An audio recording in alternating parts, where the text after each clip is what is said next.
Hi, welcome to Richard Gabili YouTube channel, and for today's tutorial, I will be teaching you on how to delete activities in voiceover on iPhone X. But first, you can subscribe to this channel and don't forget to hit the subscribe button and the bell to notify you for the new updates. And let's start.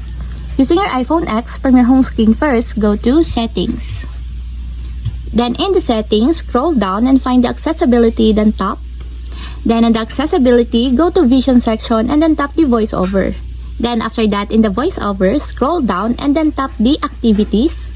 Then after that, in this part, in the activities, find the edit located on the upper right corner of the screen, then tap.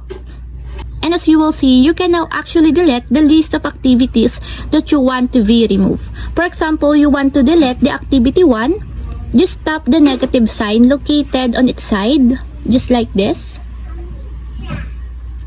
Then tap the delete. And as you will see that the activity 1 is now removed. And if you're done, just tap done located on the upper right corner. And your list of activities is now removed or delete. And that's it, we have successfully deleted activities in voiceover on iPhone X. If you have a question, kindly comment down below and don't forget to hit the subscribe button and the bell to notify you for the new updates. And thank you for watching!